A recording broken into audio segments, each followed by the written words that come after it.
should push record earlier when we were talking. So, but it's all good.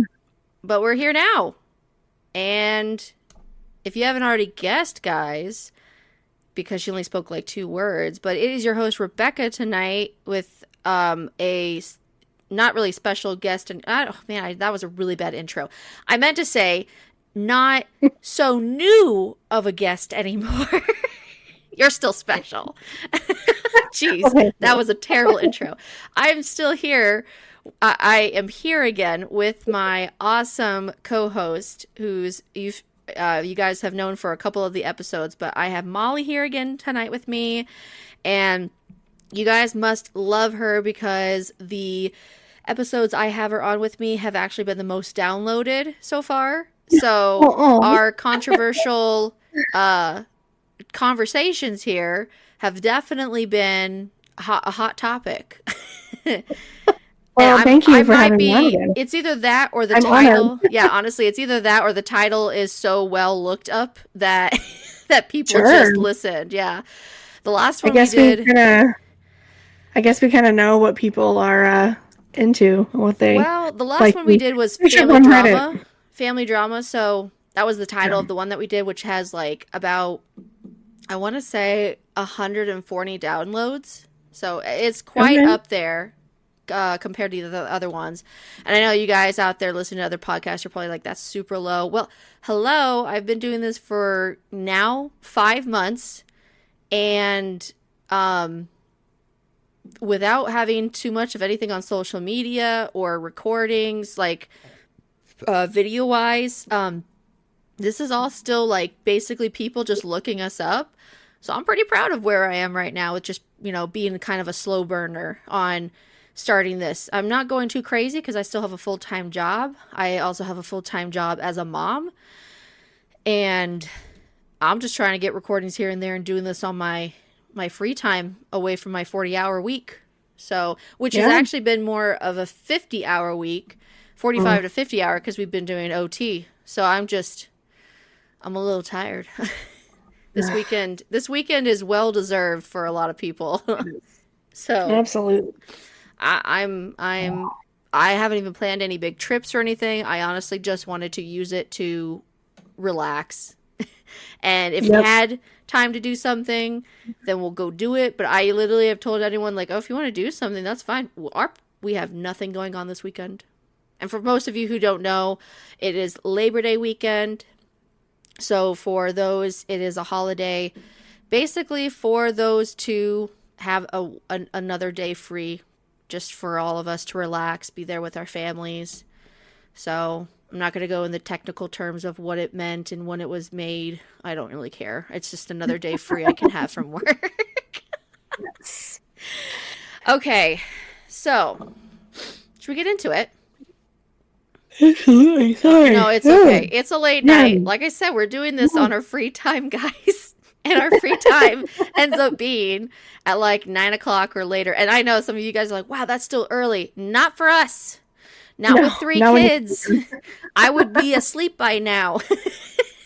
I see. Yeah. They go to bed and boom, I'm literally out too. That's just how it goes. So I'm drinking some caffeine and I'm keeping myself awake. And you guys you should all be grateful that Mollie's here with me today too, or tonight. Because we're going to have some good stories to go off. And I picked these out. They're going to be good. I do have 6. So here's the thing, Mollie. We're going to try and get through all 6 of these. I know how we like to get a little long on the in-between because we dive deep. We dive deep. So, but I'll try to keep my my input short. I know I like to weigh in a lot. I hate to do that because they're so good and we really get into it.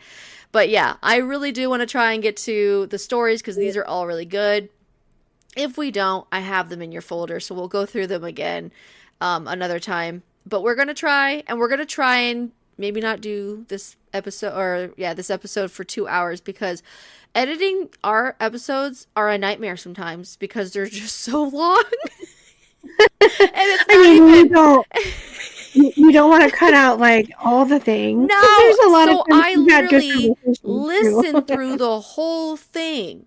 So I honestly, I honestly go through the whole thing, and it's like it takes me. I need like a day or so to go through it. I can't do it in all one day.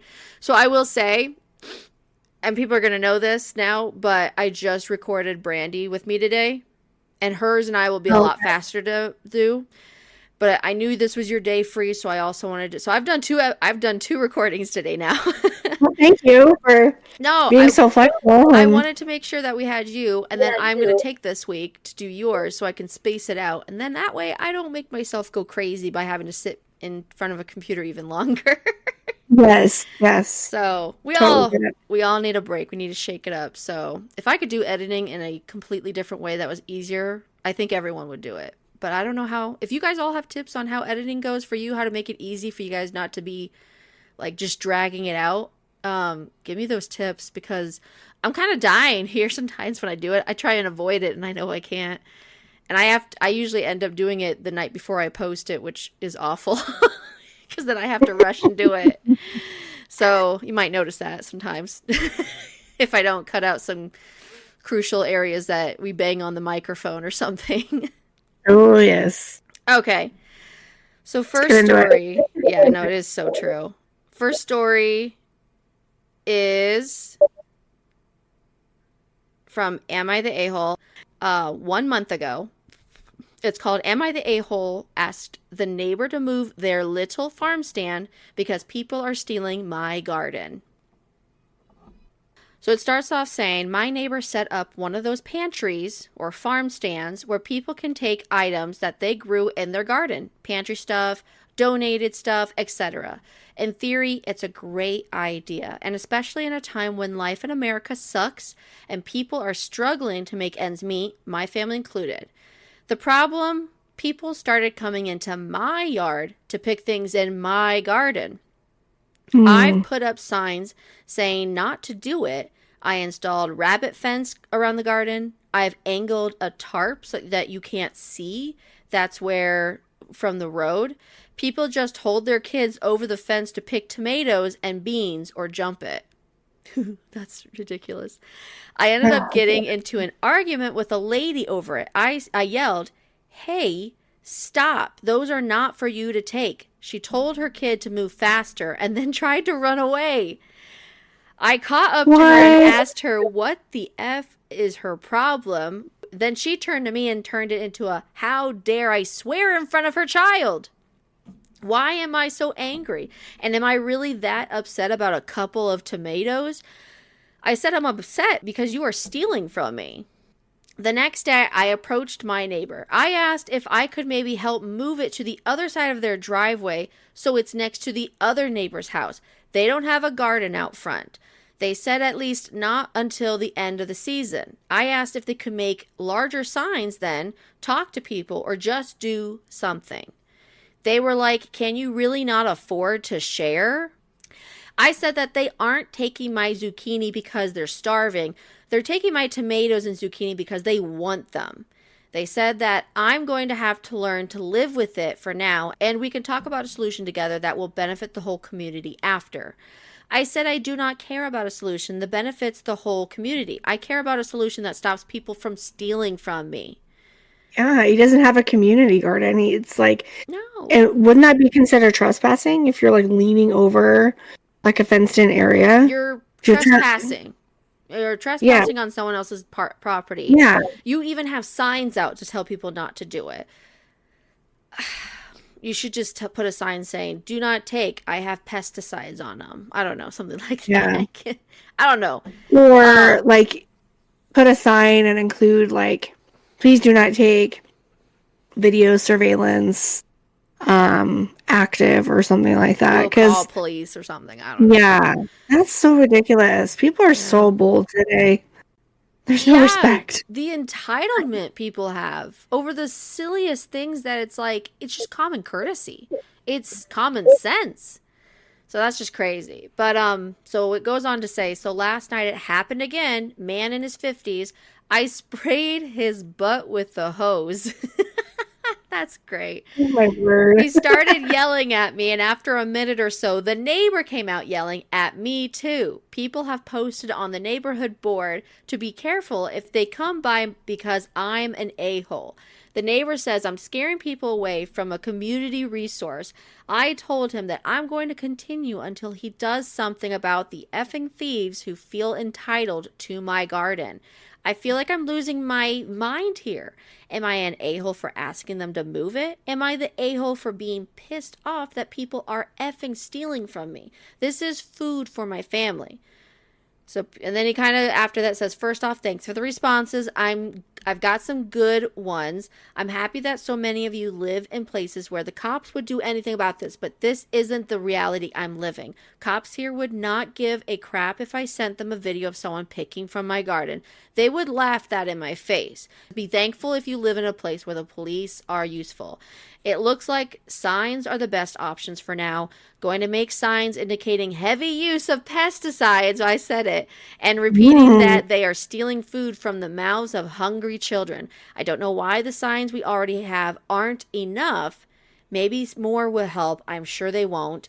We'll also scour Craigslist for free fencing or similar items. Hopefully that pans out. That's crazy. That's crazy how people just think they can just up and steal from someone's place. And the neighbors won't do anything. Right. So this garden stand or this fruit and vegetable stand that's supposedly out next to his property, that is a clear cut space. Like there's boundaries there. They know that that is the right place that they should be going and not attempting to reach over into anyone else's yards, correct? Am I hearing that correctly? It is. And actually I've seen these before. We actually have one on Justin's, his parents' road in town. They actually, I do see that they have a stand and they have like their own like little bakery things they put in there or like little jarred items too. So there's a lot of different places. There are a farm stand where people bring in items and it's like they have it's either a donation. There's ones that you can pay and they'll have like a little paid box or a Venmo app. And it's kind of giving the people the responsibility to take accountability of when they're taking stuff. A lot of times you deal with people just stealing things and never paying and also taking money out of the money box. That's pretty, we've seen people with video cameras saying that.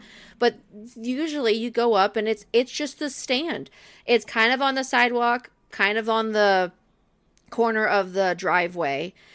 And it's very cut and clear. This is the only thing you take from. So I'm guessing this person, I kind of first thought when reading it that the garden was in the backyard and they were going in the backyard. I think their garden is in the front yard.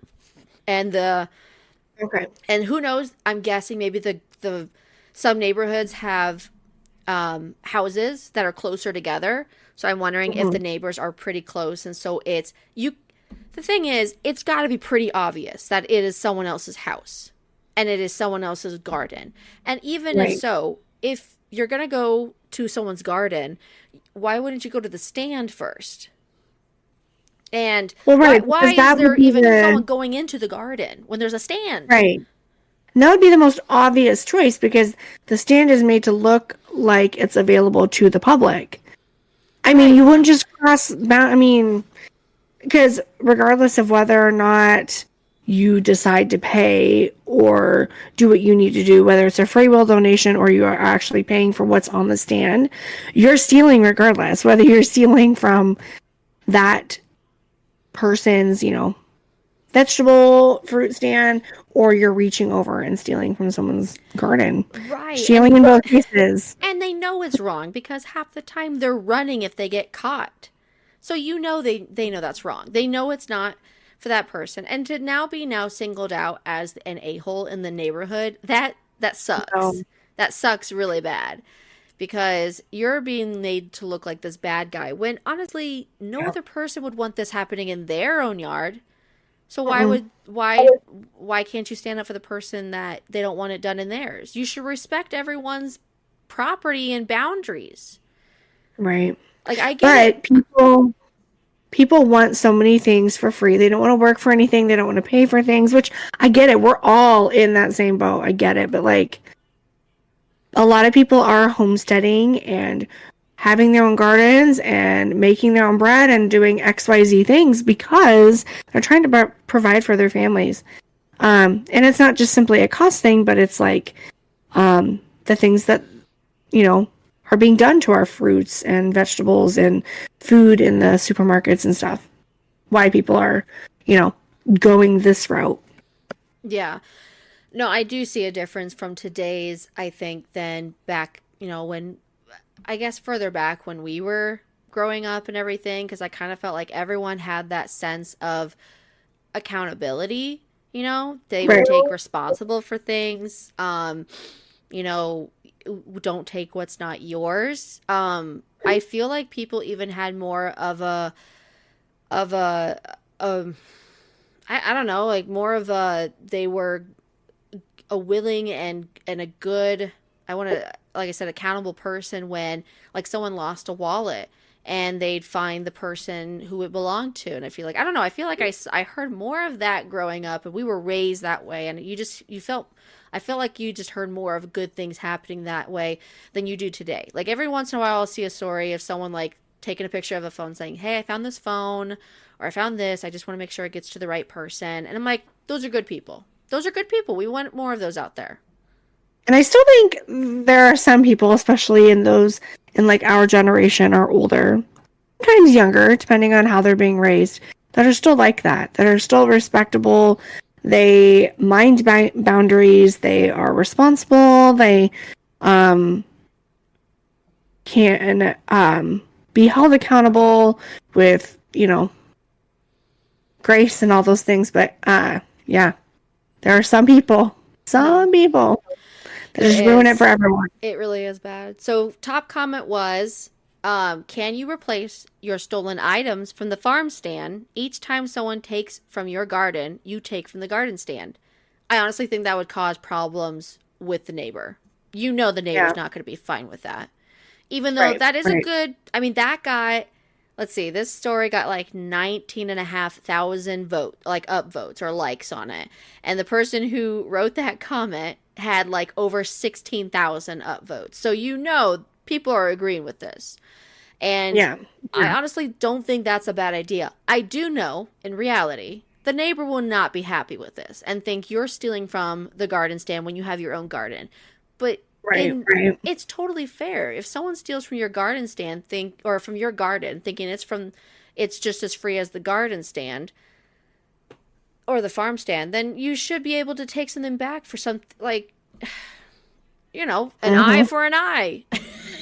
A tomato for a tomato. Like, come on.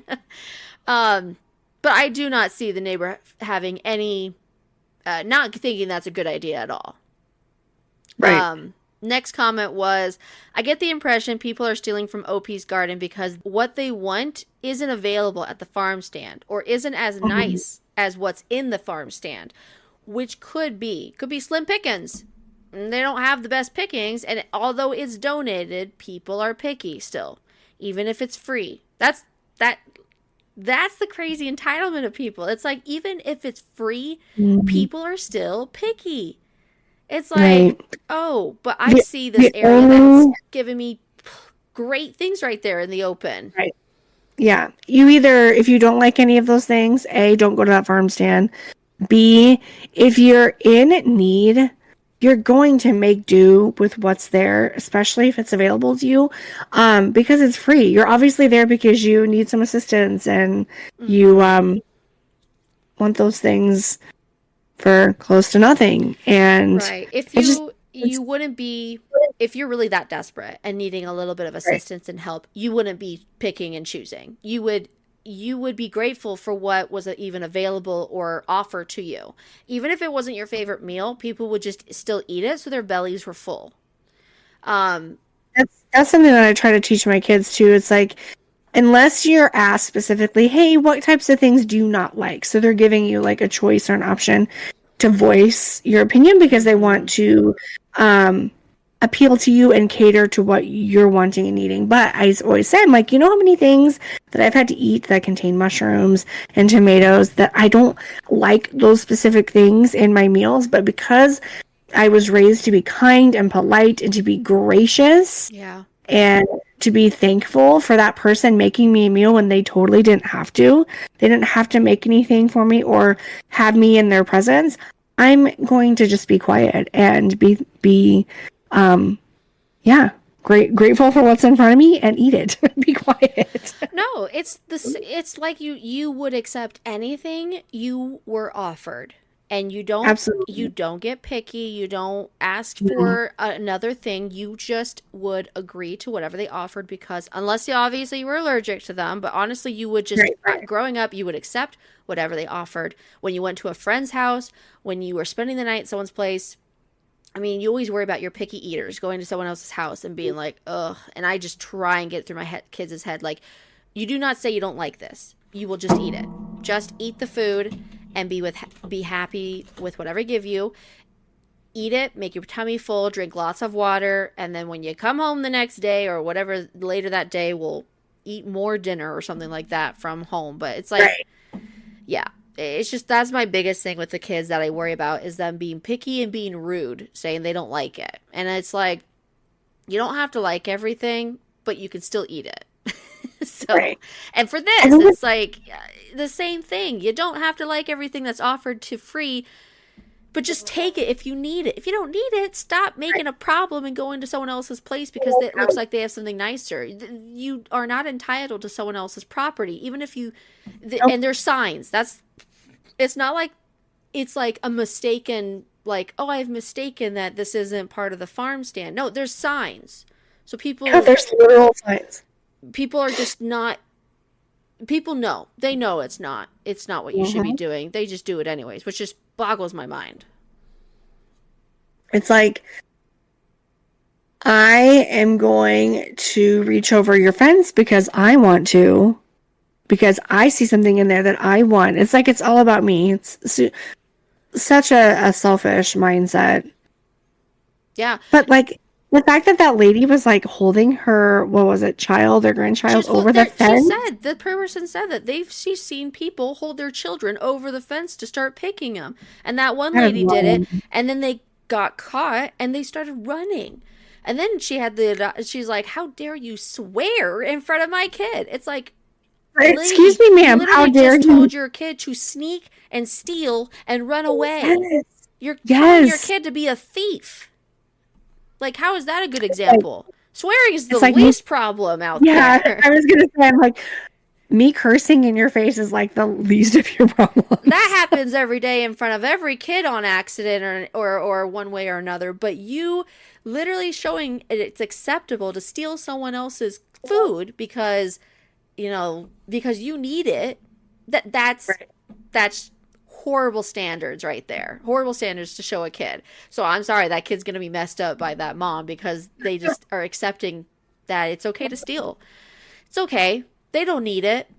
Is there any updates? Like, has he had any improvements from? Oh, that's a good question. I haven't even.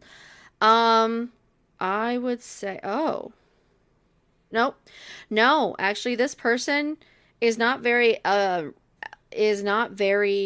active. That was 1 month ago, and there was no update. So I'm wondering if they're just I don't know. Who knows if the more signs did it. Someone did say that they should put like manure or something in the soil. That's a good idea. So people start getting smelly and they don't like the smell of it on them. Which is a way. But no, that was a month ago. I don't see any comments from this guy. The only thing he's kind of said is he basically is asking, like, why? I think they've asked, like, a question was, oh, you should do this and do that. And the guy is just like, but why would that stop them if the signs in front of the garden haven't stopped them? Which is what we're saying. There's signs there. People know it's not something you should go into. So why are they still doing it? And you're saying it's because they're selfish and they don't care. And it's like, they're going to keep doing it until they get caught. So, I think he needs to put, if he ever gets back on here and sees, all the responses, or ever happens to come across this podcast, I think if he hasn't already, he should put some sort of an electric fencing up there. I mean, preface Ooh. it with a warning, but yeah. I mean, if I that's honestly, what you I would should do. try a sign first saying there is an electric fence and see if people back Yeah, away more. And then if it still doesn't happen, you put it out there long enough for it to be a warning. You should actually install it. That yeah, is a good absolutely. idea. I don't know. Would that be inhumane? Or, I mean, I think if you, wait, does an I elect. think if you, Ugh. I'm not sure I actually. mean, I don't know legal wise what they do for farms because it's definitely on the farm where there's electric fences, and I've definitely touched an electric fence. It's not fun. I think maybe there's steps.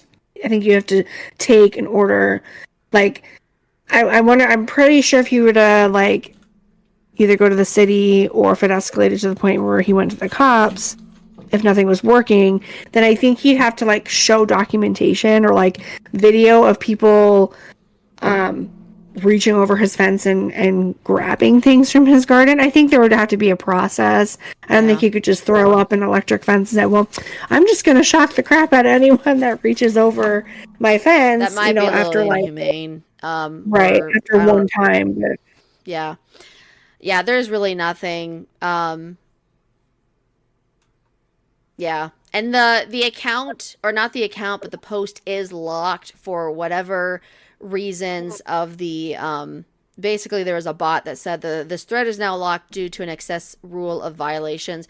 The admins mm, and the bots on here, they definitely get they have specific rules that you can or cannot do. And obviously not everyone looks at the rules to see what can or cannot do. Sometimes they can't be like messaged directly um to the person, or they can't specifically reach out to anyone else in course of this, so that way that violates it. So who knows what violations happen. He'd have to write a brand new post over this as an update, which sure. I will definitely looking into probably again to see if anything Yeah. happens. Yeah. The next story we have is also from Am I the A-hole? It is from 4 years ago, and I found it from searching another thing. And that's sometimes what happens. I'll Okay. search up other posts or certain other things, and I'll find like a bunch of similar ones, like with maybe the same Mhm. word. And this one was a curious one. It was kind of crazy, but um oh, and that other one was ruled as not the a-hole, obviously. That other Yeah, story. I totally agree with that. So this one is also an am I the a-hole? It's called Am I the a-hole for ruining a pregnancy announcement by telling the woman she may have taken the wrong test. Hmm. Oh, is this one of those like pregnancy roulette things? I've heard that that's like a thing that people do with like friends or family. From They me like, doing a quick little skim, it is not. You'll think this, okay, okay. it's totally not. I honestly thought this was taken, when I first looked at it, I thought this was going to be like taken in like a hospital setting. Hmm, And they were okay. like they gave her the wrong test or something and she took it wrong. No, it's actually something kind of similar, but in a totally different setting. So you'll find this interesting. Yeah, let's Um, hear it. So basically, my husband and I, 30 male, 30 female, recently invited 8 friends for lunch, and we were asked if we could include a new couple, Doug and Sasha, both in their 30s. We have never met them, but everyone who invited has, so we said sure. At one point, Sasha needed to use the restroom, and I told her to use the master since the other bathroom was occupied. I was helping my husband finish with food when Sasha came out of the master bawling and holding something in her hand. At first I thought she hurt herself, but she said something to Doug that caused him to drop to his knees, cry, and begin kissing her stomach. All of our friends began screaming, jumping, and crying. It was insane. Finally, Sasha tells my husband that she tells my husband and I that she is pregnant. Of course, we congratulate both she and Doug and gave them a bag for the test, their request. I will admit I did find it odd that she brought a pregnancy test and took it at a complete stranger's house, but I did not say that. Once everyone sat down to eat, Sasha said, "OP, I hope you don't mind that I used one of your pregnancy tests. I just saw them and I had to." I responded, confused, "I don't have pregnancy test." Sasha says, Yes, in your drawer. I asked Sasha if she meant the blue box in the back of my lower left drawer that was closed. She seemed to realize I was pointing out that she basically snooped, and she sheepishly said the box said pregnancy for pregnancy test. I said, Sasha, the brand is Pregmate, and those are ovulation tests. I do not own pregnancy tests. Did you take an ovulation test? Which is like, at this point, you snooped in someone's drawer, picked out a test, and she's just correcting, like, hey, I don't have that, so you must have taken this. So it goes on to say, Doug freaked the absolute F out at me, saying his wife was not an idiot and can read a box. He insisted Sasha get the test out and show me that I'm wrong. Sasha refused, saying she didn't need to prove anything to a complete stranger, insisted they leave immediately. One of the couples thought Doug and Sasha acted ridiculous. The other three couples thought I should have pulled Sasha aside to discuss my concerns, and I said I was an a-hole for saying something in front of everyone. Honestly, the whole situation caught me off guard, and everything happened so quickly. The whole thing was bizarre and confusing. I just didn't have the time to put the pieces together mentally before asking about the ovulation test. Also, I found out later, though, through one of our friends, that Sasha did take the ovulation test, and so she is not pregnant. So, there is an update, but that's kind of the end of that part. What do you think?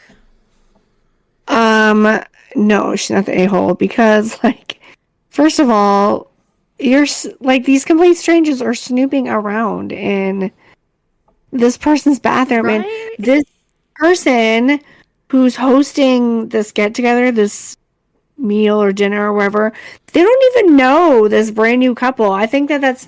So, the other people that were there, did they invite this new couple in, or like how? Yes. So the people who are hosting, who are writing this post, are in this friend group. This friend group knew this other couple, and I guess have been around them for a little bit. So they asked if they could invite them to the dinner, the little group dinner.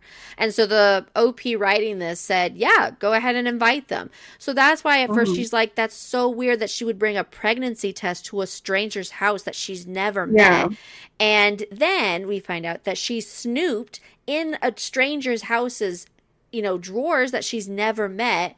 And that's where, So the whole thing is ridiculous, because it's like, you already know what these people are like. Then they have no problem snooping into your privacy, into your home. They have no boundaries. Again, another audacious person who thinks that they're entitled just because they were invited to someone's house, that they're just entitled to snoop through all their things. Like, that's just so rude. It is. It's like, I just don't get people. Like, why would you do it? And then you got caught because why would you run out in front of everyone then and just tell them? Like, that's just, I just think that's, obviously, I don't know, that's if they want to do that, that's fine. But then you get told from the person who owns the house in that area, I don't have any pregnancy test. I have ovulation test, which is a huge difference. Obviously, this woman is ovulating. She is not pregnant, though. There's a big difference on when you're ovulating and pregnant. So yeah, that's really crazy that then she didn't even want to prove it. She probably was embarrassed after that. And yeah, that's crazy that the friends would take the other person's side when she, first of all, has done three kind of things. She's basically invaded your privacy, going into your drawers. She used another person's test. Why would you? It's like people like snooping in and taking someone else's like medicine, or using like their things in there. It's like, why would you use other person? How can you not think that's wrong? This is just already tells me the kind of people they are, or person she is, at least. And then, so is the OP like the woman, is she pregnant or no? I think this is what I'm getting is that she has ovulation tests because I bet she's trying to get pregnant and she's trying to find her when the time she's ovulating. So it's the best time to Right. figure out when they can try and have the Conceive. conceive point. So that she probably has a schedule. She probably has a schedule. Like I have an app on my phone that can tell me when I have my ovulation time. Mhm. And it also tracks if I've like had any menstrual periods and all that stuff. So it's like it kind of keeps track of everything you're going through to kind of know what's going to be your Right. what's the best time for you. So yeah, I bet she Right. has a whole box of those because she probably takes those constantly. And then she doesn't own any pregnancy tests that she knows probably because she'll buy one when she thinks she is. Right. So yeah, that's my understanding because she knew exactly what the thing was called and what it was. So Okay. edit to add to update. I do not meet the criteria for a standalone update, so I'm not sure anyone will see this. In case anyone does, well, I'm just going to let you know you are being seen. Because I found this one. Okay. Anyways, back to it. First, let me thank anyone who took the time to read, comment, or give an award. I am very, very grateful for the feedback. Based on the responses today, I called up one of my friends who was present and took Doug and Sasha's side. So she asked one of the friends who took the side of these guests when they were kind of freaking out on her. Basically told her I was owed an explanation for what the heck happened. Here's what I found out. Apparently, my friends have known Doug and Sasha for much longer than I realized. This is strange because they have never talked about them before this, which, I kind of understand. Maybe a little bit. No kidding. Good night. Doug constantly brings up wanting to have a baby every time they see him. One night, Sasha confided in the women that Doug divorced his first wife because she was, in quotations, old and infertile. She was the same age as Doug. Doug married Sasha because she was young and fertilized. That's really weird to say that. And how do you know if a woman's fertile? Seriously, even if they're young, how do you know? How are you an expert on fertility? You just crazy men. Sasha heard him tell this to some friends. So, oh my word, here you are getting married to this person, and then you hear him telling his friends that I'm marrying her because she's young and fertile. That would set me off. Red flag. That huge red flag right there. Yeah, at that point, Doug and Sasha had been trying to conceive for over a year, and Sasha was concerned that Doug was going to leave her. They, the women in my friend group, tried to convince Sasha that this is not a healthy relationship, but she insisted that she was happy and just needed to get pregnant. They gave her the courage to seek medical assistance, which she had previously been scared to do. Sasha ended up getting prescribed fertility meds at her appointment and was scared to test with Doug. So they told her that they would come to her house to be with her when she tested and to be a support system for her. The day Doug and Sasha were at my house was after Sasha's first round of meds were taken and she was in the window to test. She had not planned on testing, but had a light bulb moment when I told her to use my bathroom. Like you had a light bulb moment to say, ooh, this is a good time to snoop to see if this woman has any pregnancy tests. Yeah, Like how does that just weird. run into your mind? That's weird. That is really weird. Sasha only took the test and did not steal anything. When the test came back with 2 lines, Sasha was in shock and immediately wanted to share with her husband and share a support system. Doug was mortified by the ordeal, and Doug and Sasha have been fighting a lot since then. Sasha has been bad-mouthing me to anyone who will listen. She believes I ruined her marriage and embarrassed her and Doug because my husband and I were threatened by Doug and Sasha and the friendship they were building. Sasha told my girlfriends they shouldn't spend time with me anymore because who can be friends with someone who treats a guest in their own home that way? My friends felt they had to take Sasha's side in the moment because they knew how important the pregnancy was to her marriage. I am back on good terms with my friends. Also, yes, my husband and I have been privately trying to get pregnant. I am pissed that now my friends are aware But thank you to my fellow TTCers, past and present, who mentioned that this invasion of privacy or gave well wishes. You all touched my heart. So that is the end of that one. And there is no... Oh, wait. Maybe there is an update? Let me see if there's anything. Well, it looks like there was possibly an update, but it got deleted. So I'm not really sure. I'm not really sure. I'm looking. But they are pregnant. I do know that. They were pregnant 3 years ago. Okay. So they had a baby. Well, that's good. Yeah.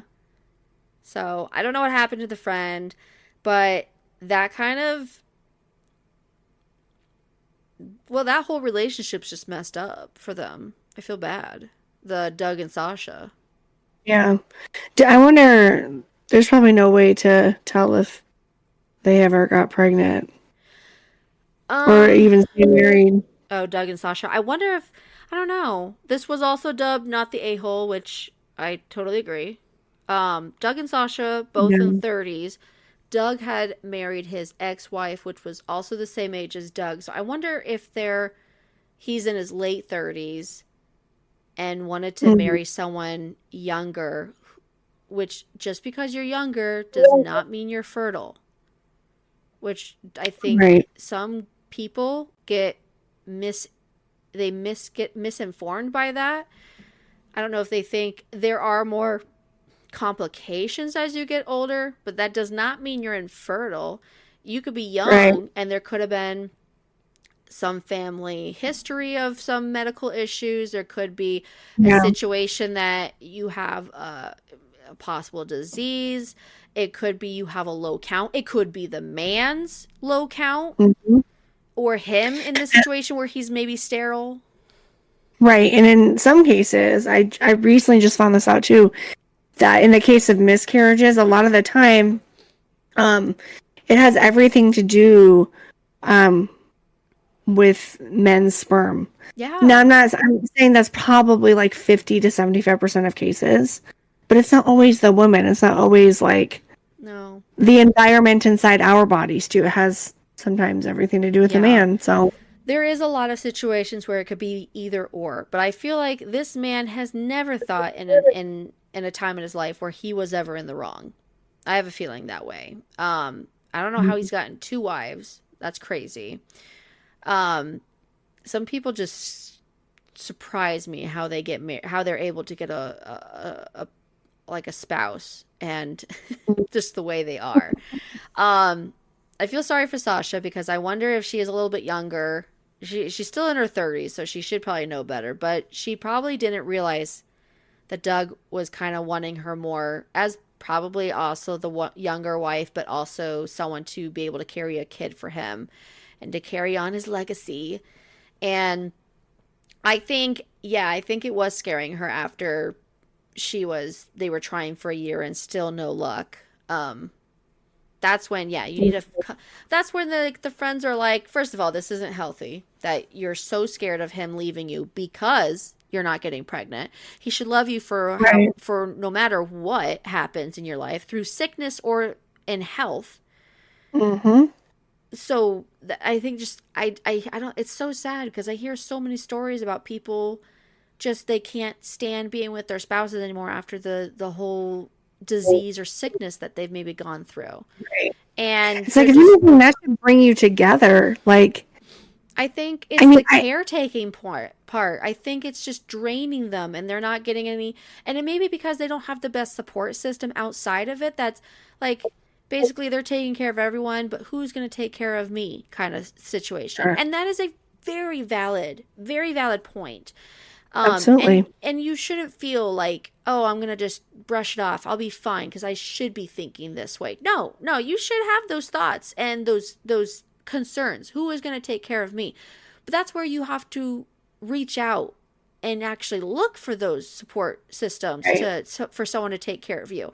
If you have kids and a spouse that maybe has something they're going through that they can't be able to do the stuff that you can, you need to find someone to be like, hey, I need someone to watch the kids at least these couple times in the month, just for at least Right. 5 hours, so I can actually go out and do the errands I can do, so I can actually maybe have a spa day and really like just literally rejuvenate myself to be back and okay, where I can start all over. That's where you got to stand up and really be like, okay, we're going to do this. And it's so much Right. easier to say than do. I understand. It's hard. When can you find the time and the money to do these things on the side? But if you're really going to make it work, you gotta put the effort in. Yeah, you have to ask. I mean, people aren't mind readers. They don't No. No one know. miraculously is going to come up and be like, you look like you've had a rough day.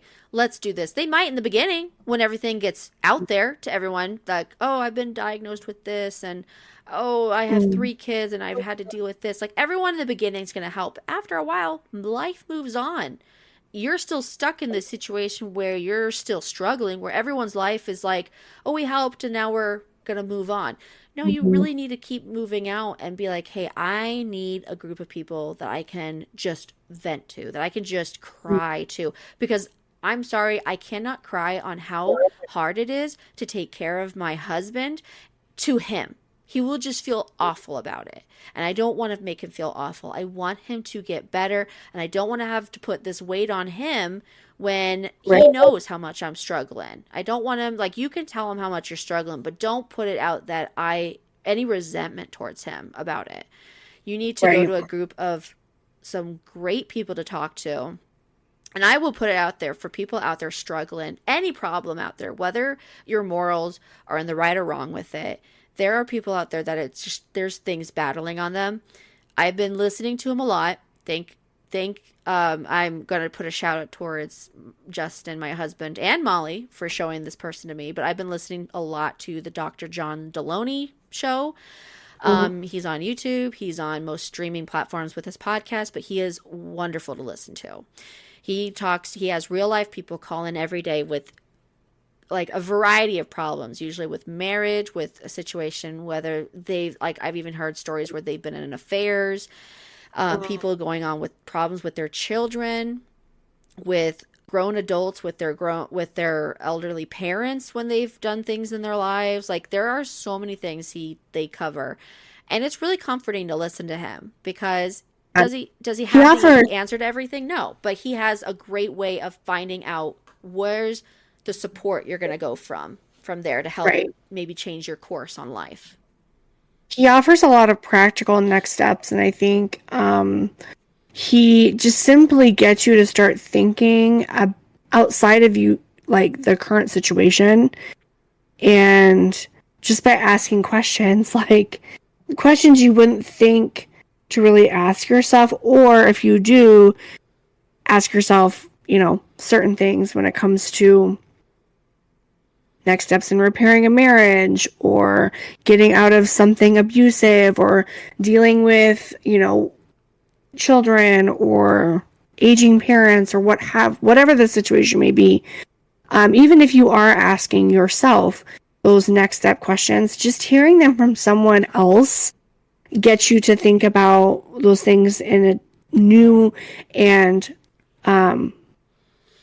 refreshing way, I guess. And yeah, just, I guess, I don't know. I always feel like talking out loud with someone, Yeah. regardless of who it is, always helps me process things differently than if I just have conversations with myself.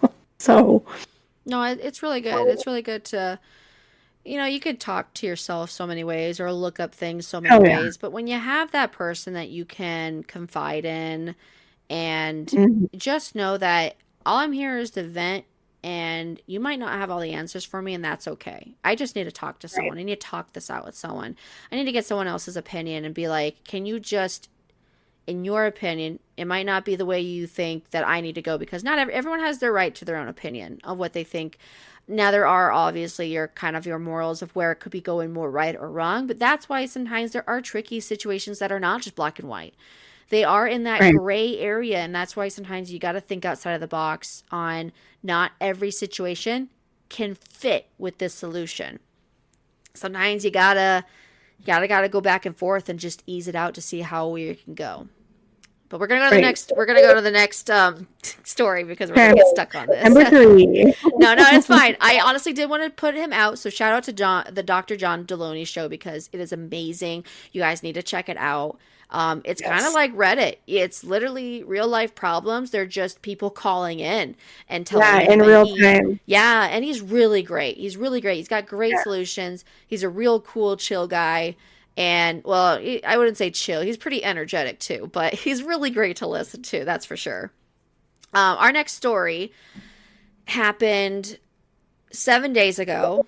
It's from Am I the... And it says H. So, honestly, I always want to be like, it is a subreddit for people to use for Am I the A-hole? But they use the H as in, like, different words to fill in. Am I the hypocrite? Am I the homewrecker? Am I the blank, blank, blank? It's a lot of... different ways people can put in here, but a lot of people use Am I the A-hole underneath it. So this one is from 7 days ago. It's called Am I the A-hole for telling my husband he doesn't get to decide what I do with my body. I wanted to bring this up with you because it is, like you said, I'm doing this with another married woman who's been married for, I don't know how long you've been married. This December it'll be 13 years. 13 years. So this next month it'll be 10 years for me and Justin. So we're awesome. We're going to be in the double digits together. So woohoo. Okay. Anyways, we've been married for a while at least. So I figured this would be a good topic to kind of get out there for everyone who's been in a situation in this case. But it's pretty interesting. So it starts off with, I have been married to my husband for about 5 years. Overall, we have a good relationship, but lately we've been clashing over something that, to me, feels like common sense when she puts in, my body equals my decision. The most recent fight started when I mentioned possibly getting on birth control again. He immediately jumped in saying that he didn't like how it changes my hormones and that he'd prefer I just stay off of it. I told him that I respect his opinion, but at the end of the day, I'm the one dealing with the side effects of not being on anything. He doesn't get the cramps, the stress, the, oh no, is this a pregnancy scare anxiety? When I said, look, it's my body and I'm the one who has to manage it, not you. He got really defensive and accused me of not caring about his feelings. To be clear, I do care. He's my husband. I listen to him. But I also feel like it's unfair for him to think he gets a final vote on decisions that literally affect my health. For context, this isn't just about birth control. He's also made comments before when I cut my hair short or when I considered getting a small tattoo. Nothing extreme, but enough that I'm noticing a pattern. I told him flat out, you don't have the right to tell me what to do with my body. He said that I was disrespectful. Now I'm wondering if I was too blunt or if I just set a boundary that needed to be set. So am I the a-hole for standing my ground? Do you get the kind of back and forth situation on this? Yeah. I think when it comes to anything with doing, like anything concerning reproductive health in a marriage, you want to do what's best for the marriage. I guess I don't know their age or what their current situation is with children. I'll just give you an example I've never been on any sort of birth control. I have a family history that where birth control, specifically the pill, has led to blood clots in the lungs. So I stay away from it. Well, I've always heard the opposite. When people are like, I want to get off birth control because it affects my hormones too much. So I can see both sides. I've been off of it, and I've been on it, and I've been on the lowest dose of birth control, and I've actually now upgraded to a more, I guess, next level of having more estrogen in it because I wanted it to kind of control my periods and hormones a little bit more. Am I still kind of all over the place? Just a little bit. But I'm actually feeling like I'm in more control of it now than when I was off of it because it was messing me up, I think. Yeah. And if it works for you and you're not kind of going off the rails, at certain times of the month when you're on it, then I guess, advocate for yourself and stay on it. But like, if he doesn't want her to be on any birth control, is he doing anything? Like, are they both on the same page when it comes to other ways of birth control? I mean, Is he wearing wrapping it condoms? basically? Yeah, wearing condoms, or like, is she tracking, like would he help her track her cycle and like not like avoid those ovulation days, like if they don't want kids? I don't know. That's a hit or a miss. That's a really tricky, because it all just depends on what your goals are, I guess. Like where you are as a married couple and what your goals are for children or no children, or you're done having kids. See, that was That's what we definitely wanted myself to get on it because it was very much we'll have kids when we plan on having kids, and we didn't want to have that pregnancy scare all the time, because I was also, when we got married, because we got married young and I was still finishing my bachelor's, I was working. It's like we kind of had a lot to take care of first before having another kid. And obviously I didn't get on birth control until after I had my first kid. And I was still on the lowest dose too of it too, because I was breastfeeding a lot. So then I just always stayed on the lowest dose, and it was then after this third one that I was still on it, and that's when I was like all over the place, where I'd go so many months without having one, and then I'd have like them 3 times in a row. And it was the times I didn't have them, I would literally check every single month if I was pregnant. I'd feel like I'd be pregnant every month, and it was making me go crazy, because I was like getting all these mixed emotions, whether if I was pregnant, if I wasn't, do I want to be pregnant, am I not pregnant? Like, I was all over the place. So I finally came up to my doctor and I'm like, I don't know why, but I don't like this. Is there another form of, like, I don't want to have a thing that's implanted in me. I just want something that I can that I want to control, that I can take every day, but just is a little bit more. And I do love it. It's not even that much more. It's like literally the next level up, they said, but it's made a difference. And I do know how women who are on, and every person's body is different. And that's why this lady, I do understand in this situation. Aw.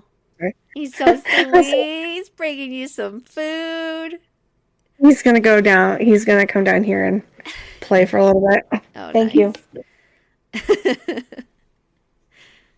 That's a nice husband right there. If for you that obviously that couldn't see, her husband brought in some dinner. Yeah. No, I think like if it works for you, that's wonderful. And like you said, it does depend on your body, your family history, and everything like that. I think when it comes to other things though, like I'll ask my husband, like, hey, I'm thinking about cutting my hair. What do you think? Like, I value his opinion. I value and respect what he has to say, because he's my best friend and I'm married to him. But he's like, you know what? It's your hair. If you want to do something different and radical, go for it. Like that sort of thing. Like, I've gone all over with the hair. Like, I've gone from super short. Like, I've literally gone all over. Like, I've gone with my long hair to short hair, and I've even done a pixie cut in my days. Really? Yeah, I've done a pixie cut. Yeah, I used to spike in the back, and oh yeah. Awesome. So I've gone all over the place with hair. I've rocked every one of them. I am older though, and I definitely don't know if I cut. I don't know if I could rock off the short hair as much anymore. I haven't tried. I'm too afraid. I love my long hair, but I do know Justin does like the long hair more. So I haven't cut it really short lately in a long time, because, like you said, I value what he has to say of it. But honestly, your husband loves you to know if you really want to make a change for, just to change things up. Not anything even drastic. This is like, cutting your hair, a tattoo, a small tattoo. Like, I get people having beliefs of having tattoos or not. Like Justin and I, when we first, he kind of was all against tattoos, and he personally does not want to have a tattoo himself, even though I keep saying we should have like a together one. And I'd love that. I know, but and I haven't had a tattoo either, even though I really want one. It's just first of all they're expensive, and second of all I gotta stop having kids so my body keeps not stretching out, because that's where I would hate for that to happen. But yeah, he kind of was against me having one at first. And I'm like, you do know I was always gonna have one in honor in memory of my sister with my siblings. Mhm. And after a while, he agreed, and he's like, "Yeah, you're right. If that's what you want." And he knows me. I'm not going to go crazy. But that's where you know your spouse. You know your spouse if they kind of didn't agree with this or not. That's where I feel like it's so important for people being married. Like, obviously, you're not going to realize the things that you both always agree on or don't agree on. But sometimes if it's going to be a deal breaker, you should know that ahead of time. Um, and I don't think his reasoning for I don't like how it changes your hormones being on birth Mhm. control. Well, she doesn't like that she has to deal with super horrible cramps and Mhm. menstrual periods and yeah, no, I totally get all the side effects of not being on it. If she thinks it's better to be on it, that's Right. and I understand people who are on it and they don't like how they feel on it, so they'd rather deal with not having to be on it. It's your Right. body, and that's where in this case, in this situation, I think she is okay to be really just you need to sit him down and be like, Right. "Hey, I have to deal with all this." Like tell him what you're telling on this post. I don't know if you're telling him Mhm. exactly everything in detail of what you have to deal with. And your only example of your only reason of why you don't want her to be on it is you don't like how my hormones change. You getting older is going to change your hormones. Like everything changes your hormones in your body without you even doing Yeah. anything to it. Like, Right. this is where people need to understand the body changes so much. Everyone's body does not do the same thing to another situation like other people. Everyone's different in their ways. So I have a feeling because she says she's seeing a pattern that he kind of likes to see her in a certain way. He likes her acting a certain way. And I don't know if this is a little form of control that he doesn't realize himself that he has, that he likes to have her this certain way. I don't want to be pushy because this guy doesn't seem like he's horrible, obviously. I feel like they could Right. manage and work this out in a very easy way. But I do think this guy kind of likes his wife to be in a spectrum that he thinks of all the time. And he doesn't like changes.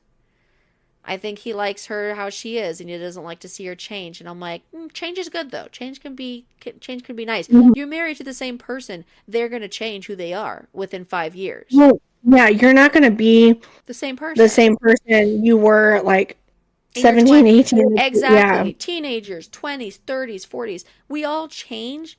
We could Mhm. change beliefs on what we thought was right then and now we think is wrong. We Right. age, we become a different person. And You learn and you grow, you make mistakes, you mhm. learn from those mistakes, you do better. But that's when Um, your spouses and you're married to someone, you you grow with them and learn your each other's ways of what so right. could she go through with him and be like, hey, I would love to do this, what do you think, and get his honest opinion, and just know. And I feel like she's kind of in this stage right now where it's like, well, I'll hear what he has to say, but if I don't like it, I'm still going to do it. Like, Mhm. you need to No. you shouldn't have that mindset. You should really just really talk to him more and be like, why is Right. it, and is this the reason? Because I'm gonna just say it and I'm being honest, I think it's a little silly you think that I shouldn't do it just because of this reason. And I guess really explain your reasoning on maybe why you feel like you want to do this. I want to cut my hair and dye it this because I think I need a change. I think I need to kind of figure out where I am in life today and I want to be a little spunkier and see how I go with it. And honestly, I think if it was your spouse, they would love you for whatever you did. Do they have to agree with everything you or like everything you do? No, but they'll let you do it because they understand that's where your heart is going towards right now, that you want to really make this change for a good reason. But I honestly think they just need to talk more and understand each other of where they're coming from. He must have more reasons just than the hormones change. Or he Yeah, needs because to there has understand the to body be, more. right. Because, I feel like if you like the way certain things are in your marriage and you like, all that's great.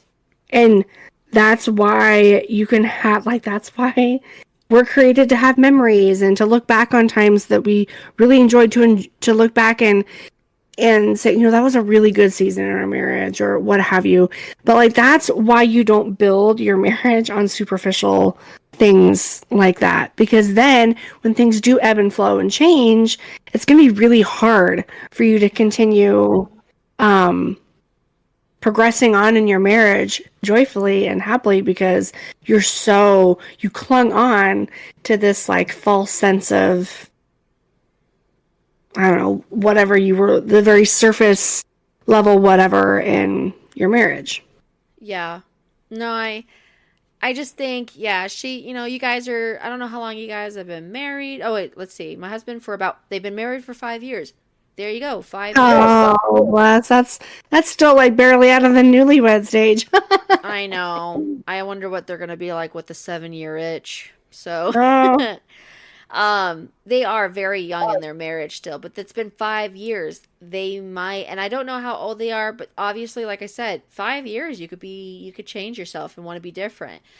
I in this situation, she's dealing with enough cramps and her side effects from her monthly menstruals that she's wanting a change. And that's literally where I was. I was with the lowest dose of my birth control. I was seeing it was still really affecting me. And I was all over the place. And I'm just like, I think I need a little bit more to control my hormones. And right. he says, I don't like how it changes my hormones. So they must have been on something before, or she must have been on something before. And I don't know if they have kids or anything, but I honestly think you, as your own person, know your body best. Even for the spouse, like him, if he was saying something he wanted to do for his own thing, he knows his body best on how he Right. feels. So it's like if he wanted to do something to change, maybe take something to maybe help his hair grow more, and Mm-hmm. or maybe to do something so he could have a little bit more, like, I don't know, like, think about fitness wise for guys, they take steroids. I don't know, I would not definitely recommend that, but because I Yeah, just, all that changes your hormones like crazy. You become different people sometimes. I don't know, maybe absolutely. he doesn't like the way she is when she's on hormones and she gets a little bit more crabbier or something. But honestly, you love this person. And if they're miserable every month, you'd want to do something. You'd want them to do something to make them feel better, because you Right. know it's helping them. And like I said, this happens. This story could go both back and forth for so many different reasons. Because when you always hear it's my body, I can do what I want with it, or my body, my choice, like, you hear that for the most drastic things ever. I normally hate that statement I on so hate many that other statement, but levels. that's why I'm like, this is a situation where it's like she just wants to be back on hormones to help with the cramps and the And help with the maybe side like, effects. yeah, and maybe like what he could do to help her is during some of those times where, I mean, because she's clearly aware of how her hormones can be, and how they can ebb and flow and shift. Maybe he needs to be more aware alongside her and Mm-hmm. meet her where she's at, knowing that, okay, this isn't truly how she is, but like her brain chemistry is like, hormones are a very real thing, and even men have them too. They just, Yeah. their cycle out on a 24-hour cycle, whereas ours is every 28 days. And so like, um we just need to be mindful of that and learn Trust me, I knew each someone other. who went into bodybuilding and he took a bunch of stuff. And yeah, I totally think that changed the person he was, and that totally affected his marriage. Yeah, So, sure. I will say there are certain things out there that I don't recommend you taking if it's something that's not naturally already like something you want to produce in your body, because that Yeah. does change a lot of structures of how your Yeah. body changes then. But these are birth control is like they just literally up the dose that's of something that's already naturally in your body. So what I have is Mhm. literally an extra dose of estrogen. So it's literally just kind of pushing out to my brain more that I already have this, like I'm already pushing more of this in my body, so it's making me act like I'm more pregnant basically. I do have to get off of that if I ever do become pregnant and afterward am I breastfeeding again. So it's a safe dose that I'm taking, which I understand. Right. So that's where the doctors come in to give you the recommended and safe amount. So if it is Mm-hmm. affecting your hormones late more than it you usually are, that is something you can recommend and talk to your doctor about, and just say, hey, uh, is there another option of something else I could take that might help me more, but isn't going to affect me as much with my mood swings or something like that? Right. And I think you're right. I think the husband just needs to be more aware of Yeah. how the body works, how hormones work in a female, and Mhm. how these changes could be good in the long run for his wife. And again, because like marriage isn't one-sided. Um, if you are a person that believes in Christ, I've always heard the saying, if your marriage is based on Christ and the gospel, that you should be living to outserve one another. Um, so you should be living within your marriage to like do everything that you can to love and serve that person to the best of your ability. With the help of the Holy Spirit, of course. But even if you are not in a marriage where you are believers, that should still be the goal to some extent. Is you are in a marriage to love and to love each other, and the goal is to outlove one another to see who could love each other um, the best. And with Yeah. that comes understanding and yeah, giving each other grace and yeah. There's a lot of aspects to this, and I agree. Like, under being raised in a Christian home, and just, I mean, a lot of this could be outside of a Christian home too, but I do think that people who live under kind of like reading the Bible and have those morals of what a good marriage is, it's not um being able to, like, the husband controls the wife and the wife is under the Mm, husband. It's a together thing. They yeah. Yes, does the husband run the home? He does, but the wife is just as important because she helps the husband and guides him to how the house should be run. It is not a Right. one over the other thing. It is Mm, clearly stated that yes, people take and read the scripture wrong all the time on not on what a marriage is. They think the man should control his wife and the home, and it's like, no, the husband is the head of the house. He is there to provide and take care of his family. But the wife mhm. is just as important because she helps the husband and guides him. She has that steadfast under her to be able to Yeah. help the husband even be the head of the house. Like, without the wife, the husband, he wouldn't be able to do anything, honestly. He'd just Right. be there as what people think is just provide, and then that's it. He doesn't know how to do to take care of the home, to take care of the kids. That's why the wife, it has that motherly touch, or the that part. We have so many aspects to a woman that's different from a man, and that's the reason biologically it's supposed to be, because that is how we were created to be. There's so many vast difference on why we work as we work, and that's because that is way we were built to be. We were built to be the, to Yeah. take care of our family, to take care Mm, of our home, to take care of our husbands. The husband is there to provide, but also protect. He provides, he protects. He's there to look out for his family, not right. to leave a burden on them. Just as the Right. wife should not be the one to to be, want to always do stuff on her own, or she should definitely take care of herself to take care of Mm-hmm. others. Never put, Right. yeah, you'll be always there to take care of and put others in front of you, but there is still a time when you need to take care of yourself to be able to, I guess, mentally take that load on, physically, mentally, and spiritually. Right. And So, I think yeah. the word submit is just looked at um through such a bad lens, and Mm-hmm. um we need, I think, whether it's in a secular marriage or a faith-filled marriage, we need to get rid of the stigma behind that word, because it does not mean what most people think that it means. And Yeah. um yeah, by your spouse saying, I would really like to see you XYZ. That's not saying you will do that, and because I am over you, which, that has happened. There are some marriages that are run like that, it's really sad to see that, because that's such a sad misrepresentation of what submission looks like. But um it's just putting the other person before yourself, and it's valuing their thoughts, words, and opinions over your own.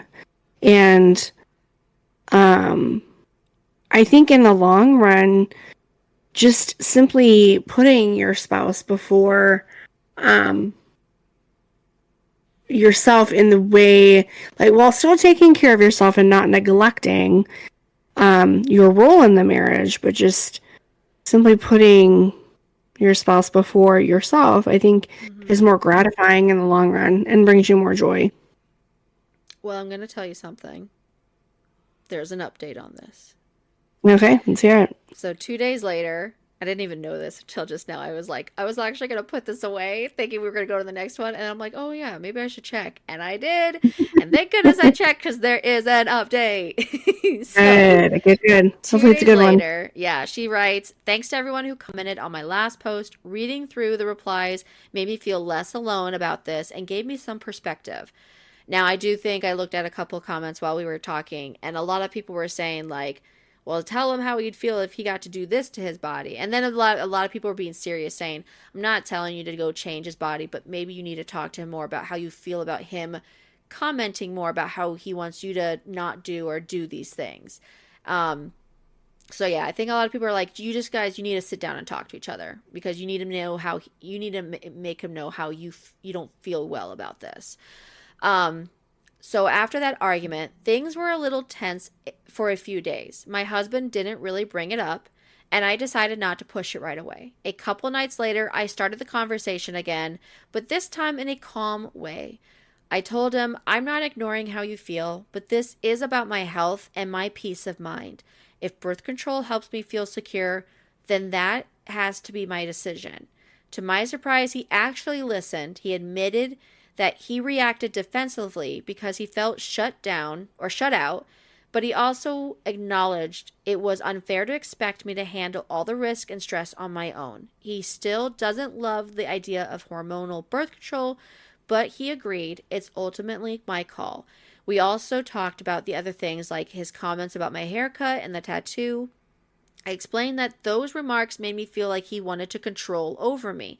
He apologized and said that that wasn't his intention, and he understood why it bothered me. We are not completely perfect now, but I do feel like he heard me more clearly this time. For now, I'm making the choices that feel right for me, and he knows it's not something he gets the final say on. Honestly, that feels like progress. Not a full resolution yet, but he definitely is. It's a step in the right direction. So they did talk about it, Mm, and I think he didn't like the idea, and she thought he was kind of acting controlling. And I think there's a lot of misunderstanding here between the two. They are mm, miscommunicating. The right. first argument, I think, was heated, and nothing ever good comes out when you're heated, because it always No. sounds terrible and resentful. I think this calm conversation brought out more of why they felt the way they felt, Mm, And I think he really does not like how she is on it. And that's definitely triggered him and made a memory into his brain. So obviously there is maybe a difference. That's where there's different types of hormonal birth control they can try. So Right. it's going to be a work in progress because they're going to have to try it for a while, ease out of it, and try another Mhm. one to be able to do it. So it's going to be a process. But I think now he understands in her point of view that he did. It does sound like he was trying to be a little controlling the way he, I guess, kind of says things and states things to her. But now he's aware of it. So this is their, I think, their. I don't like how she's like, it's ultimately my call. Well, yes. In a way it is because you're going to do it if you want to do it. There's no stopping you. But I think you need Right. to have the mindset of you guys need to talk together about things first and what you would like to have as a plan on what to do with Yeah. your body before you just go off and do it. Because I don't Well, think any spouse likes it when their husband or wife just goes off and does something without telling them, even if they were okay with it. They'd like to probably know that you were going to cut your hair off and turn it blonde from when it was black, right. just to give them a little bit of a warning. Yeah. I totally agree with that. And I mean, with little things here and there, like insignificant things, I personally don't always tell Josh when it's just like little meaningless things. But yeah, when it comes to really big decisions, especially On your altering own things body because that's your on, part, that's your other half. They yeah, married yeah, you for who you are. If you're going to make some drastic, and I get it, I get cutting your hair and getting a small tattoo is not a huge drastic change. I'm using that in quotes, but it is still a change on that person's body. And even though they would agree that it's okay to have it done, I think you still need to talk to them, tell you how it feel. You're excited because you'd like to try and change something, and this is the small change I want to make. I think you just need to let them know ahead of time. yeah. And I think too, like if you start the process of of not telling your spouse or just getting their feedback and you just Mm-hmm. start doing things, then I think that's going to Yeah. end up dividing your marriage up even That's more. going to be kind of like sneaky and, in a way, lying on a mission Mm, where it's like, oh, well, you didn't ask me, so I didn't tell you. And right. that's just going to cause arguments because it's like they could agree with what they thought was fine with what you did, but I honestly think it's like if you just talk to your husband or your wife that you want to do this, it's kind of like the I want to tell them because I want to get that little bit of support and that excitement from them that I want them to be okay with this and I don't want this to cause more arguments in the future. Um, Right. so if you're like when you're like a kid and you're really wanting your parents to understand that I have to stay up, I want to go out to this party or this concert, and I'm going to have to come back after curfew because that's how long the concert is, then you're going to stay up all night to try and have some kind of like presentation prepared the next day to explain the all the pros and benefits of going to this concert. I don't know, it's all those things, Yeah. but you're going to spend that time doing the research saying, this is what's good, this is why I want it, and this is why I think it's good for both of us if I end up doing this. So, I mean, it's so silly to have that kind of thing, but that's what I think of. I think of you're going to try all you can to try and maybe get him onto your side. But you also Right. need to listen to him and reason and be reasonable to listen on why his point could be valid. So, Right. yeah, I just really think you guys need to put your points out there, why you feel this way, and just be honest on, okay, in the end, it might not be something you both still agree on, but you can kind of work towards it more on being like adjusting to it. And then you guys can call each other out if it doesn't end up in the process working out the way you thought it would be and it's causing more Mhm. problems. Make a stop to it. So, if she cut the hair short, just say, it's good. Is it my favorite? No, but you still look beautiful. And I'm thinking there's going to Mhm. be plenty of ways you can rock it. Yeah. So, okay, we're going to try and do two more stories. Okay. Okay. Do it. Okay. So the next story is we're gonna try and get to two more stories really quick. But the next one is from 2 days ago, and it's from r/Am I the Jerk? And it is, am I the jerk for refusing to attend my sister's wedding because she made a rule about my wheelchair? Okay. So it is, I, 27 female, have been in a wheelchair since I was 19. My sister, 29 female, is getting married next spring and asked me to be a bridesmaid. I was really touched and said yes immediately. Then she sat me down and explained that her wedding was going to be the aesthetic and vintage garden party themed. And she asked if I could find a way not to use the wheelchair that day. I thought I misheard, but she said she didn't want my chair in the photos because it would distract from the look she was going for.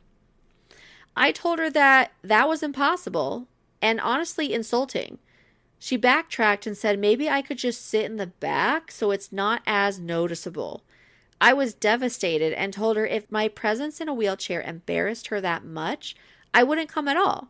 Now my family is torn. My mom says I was right to set boundaries, but my dad says I'm being dramatic and it's just one day. My sister is crying that I'm ruining her wedding by refusing to compromise. So, am I the jerk for refusing to attend? Girl, bye. Yeah. I mean, same response, literally. First of all, you ask her to be a bridesmaid, and then you say, well, if you can't lose the chair, maybe you could just sit in the back. Like, you just literally... What is up with all these audacious people? That's honestly what it is. That's probably what the title's going to be. I already have one, the audacity, but honestly, I'm going to say just another day of some entitlement or some audacious people. Like, seriously, that is literally... And the wedding ones always drive me nuts. I found like 3 in a row about something that the person didn't want at their wedding. That this person, they asked to be in the wedding, but they had something, a part of them that they didn't want. And I'm just like, she's in a wheelchair. This is your sister who's 2 years younger than you that you've grown up with since she was 19 with a wheelchair. What do you expect her? Has she been able to work with crutches or other things? Right. Like usually if someone's in a if someone's in a wheelchair. You should know firsthand the disability that you've had, that your sister's had to deal with all her life, basically half of her life. Like, because of the aesthetics, who cares? It's your sister. You should just care that she can actually even come to your wedding. But then tell her that, oh, maybe you could just sit in the back. Like, are you crazy? Like, you care more about your wedding and the look of it? That's someone who's not marrying because they want to get married. They're just getting married so they can get the Instagram post. So they can get the wedding, the picture perfect wedding. They need those Instagram likes, those picture perfect photo. This is stupid. That's what it is. So someone had commented saying, you have to use a wheelchair, but you should magically walk on the one day somehow. So if this is for real, not the jerk, your sister is crazy, a crazy rude bridezilla, and your dad is nuts, which is shocking how the mom actually took the sister's side and the dad was the one to say, it's just for one day. It's usually the opposite. The mom's always saying, like, oh, honey, it's just for one day. Just do it to save the peace. But it's actually the opposite, which drives... That's just crazy to think that the dad was saying this, too. It's usually the mom who's, like, kind of nuts in these stories. But yeah, I thought I'd throw that one in there because that was crazy. Oh, yeah. I'm pretty sure the comments were an overwhelming one-sided response, I take it. Oh yeah, there's like, it's from 2 days ago and there's already 11,000 upvotes from it. So people been definitely looking into this. So yeah, people I guess were saying like, Wait, why are you saying this? Don't you know she can just crawl down the aisle like an inchworm? I've seen some I crazy was literally requirements just to thinking that. attend a marriage, but this one is absolutely ridiculous. Like, just to tell them, like, oh, I know you've been sitting, or you've been in that wheelchair for about almost 10 years now. But could you just, like, somehow get, like, I mean, what does she want? Someone to carry her? And that wouldn't distract the people too? Yeah, if you could just walk down the aisle, that would be If we great. could just have someone hold you and drag you down, you know, that's just ridiculous. Like, put some nice flowers or some gold on her wheelchair. Make it fun that she could match the theme. Like, Why does it need to match at all? it Like, doesn't. That's the seriously? thing. It doesn't. It really doesn't. I think there was another story I've heard someone say about the same thing. Someone had a wheelchair and they were like, "Oh, could you have something else? We just don't want a big bulky thing."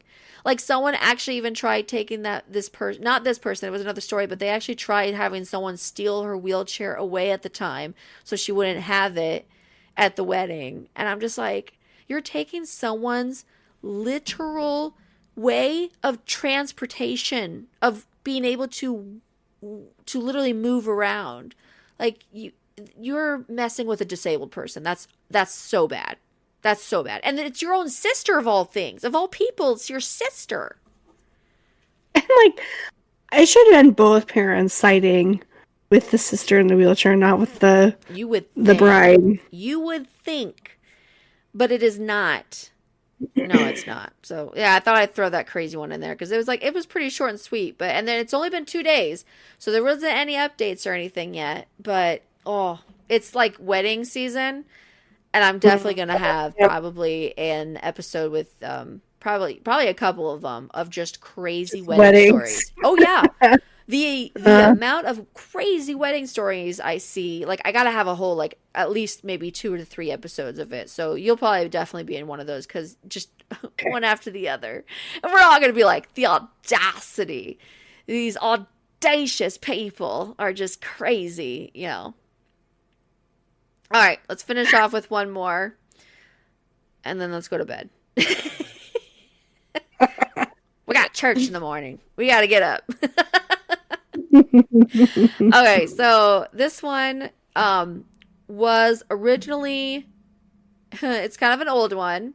It's not kind of, it is an old one. It's from 10 years ago. But it recently got posted. Somehow it came back up into the works of Reddit. 19 days ago I found it on Best of Redditor updates. And it is from July of 2015. So of 2020, oh sorry, 2015. So it's July 15th of 2015.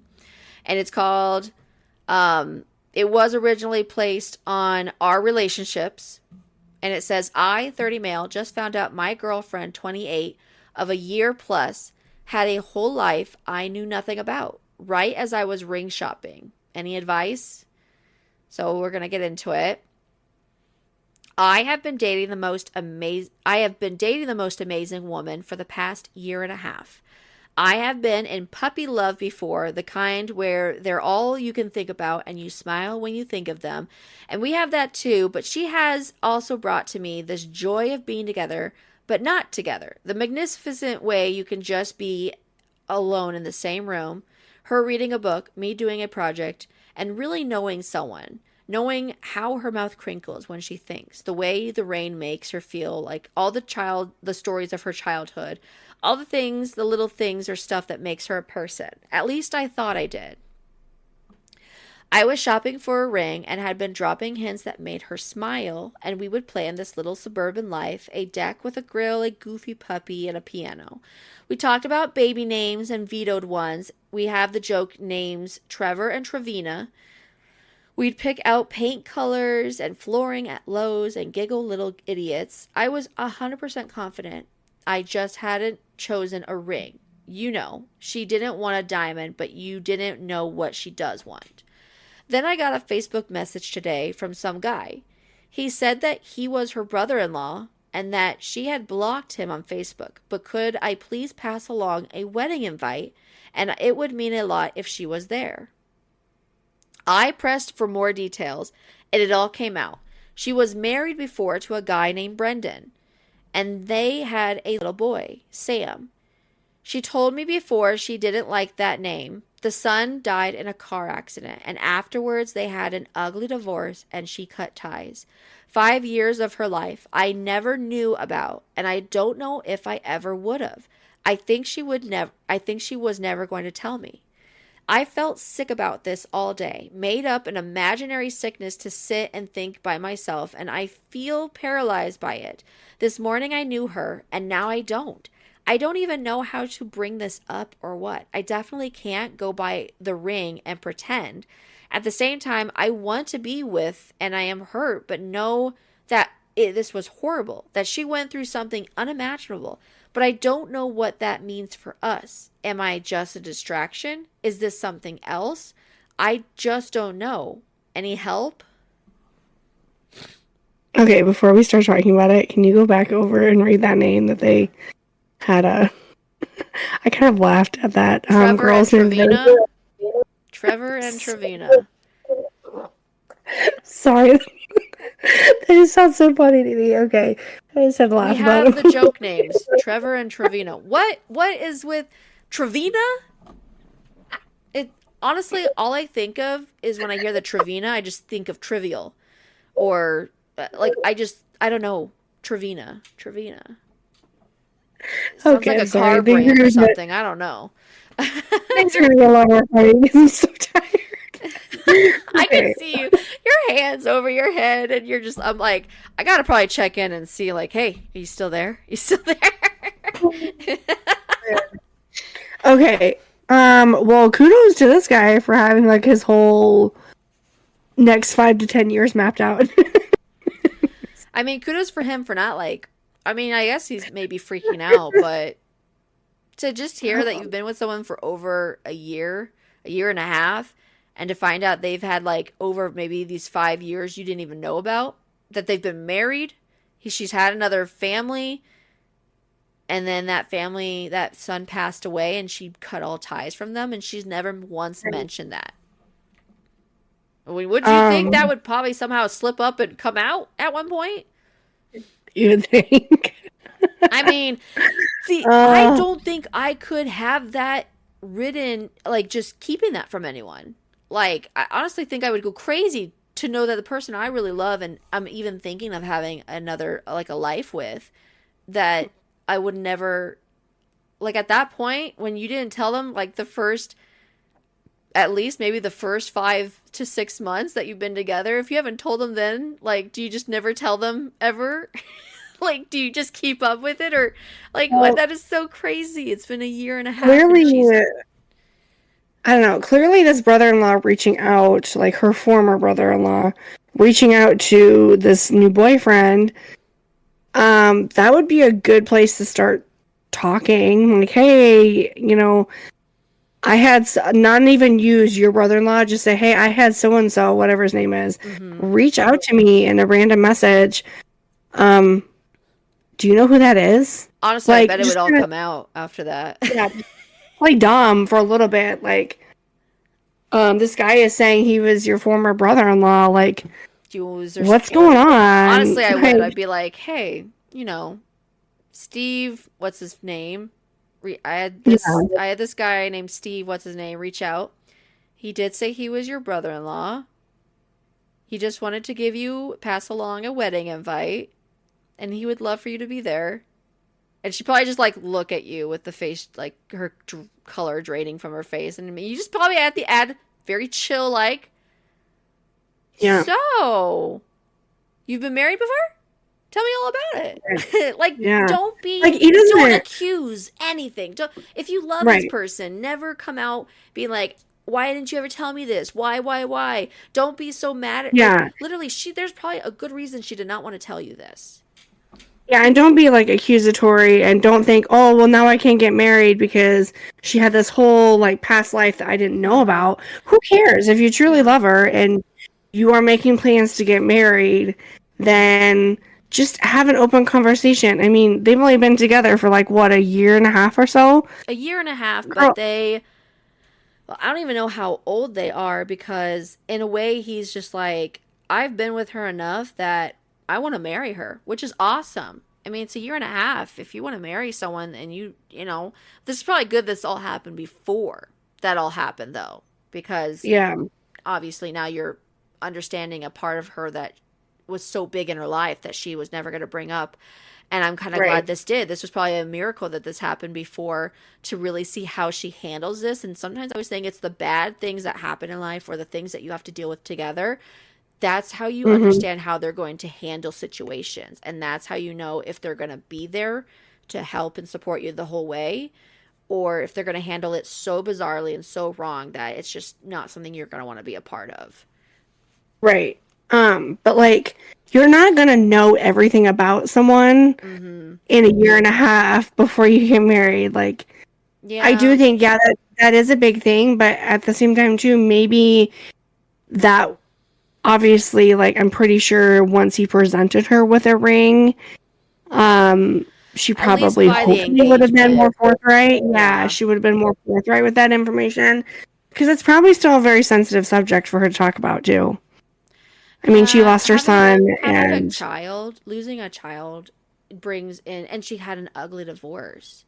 And for the yeah, brother-in-law to even admit, like to even say that out loud, she had an ugly divorce, that's why they separated. And this brother-in-law could be the brother of the person she married before and had that right. ugly divorce, and they still want her to be involved in their life. So I would say it might have been more on his end, you know. And I do know that there are probably a higher percentage of divorce rates if they've ever had a loss of a child because the Yes, grief. I've heard of that too. Yeah, I've heard of that too. And thankfully that never happened in my family when my sister passed away. It definitely, I would say, it even brought our families, extended and our own family, closer together than it definitely made us stronger.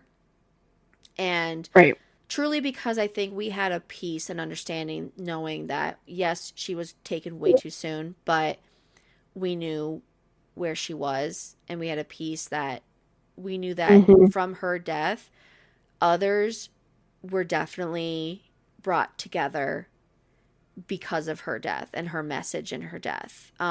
And our way that our family was, there was a lot of people that were brought together and brought to Christ. I knew from the life story of her and our family through it all. So I think that definitely gave us a piece of our own, knowing that, you know what, this was meant to happen. It sucks. It sucks to say it like that. Like, people just don't understand that sometimes. But to us, you just can't get mad at life when things like that happen. Sometimes you have to grow from it. And in this case, this woman, honestly, with her ugly divorce, and I think everything hurt so bad. And who knows if she even had a support system in her own family. If she didn't, Right. and she did rely on her ex husband's family, and it was just too hard to be with them, I I don't blame her for wanting to just cut ties and start all over like nothing happened. That bearing that grief on your own is so hard. It'd make anyone crazy. It'd make anyone Oh, yeah, depressed. for sure. So for her to move on from it, like, you can't get mad at her. You would have to be at a place of understanding to know that I don't know how to handle this. At least be honest and be like, I don't know where you're coming from. Please make me understand. Help me understand. Right. Because like I don't know. So was he wondering if he's like a jerk for because I honestly don't think that he is. I don't think anyone's at No, fault I here. think he's just wondering how is he supposed to bring this up to her. This is huge Yeah. information. He was literally going to be looking for rings and propose to Right. this girl. And now this huge part of her life just blew up in his face all of a sudden. She doesn't even have any way to get in contact. So this guy probably somehow, who knows what, maybe had some mutual friends of hers, and he found the guy she's dating on social media, which is Hmm. crazy. But somehow this guy was dedicated to find this woman.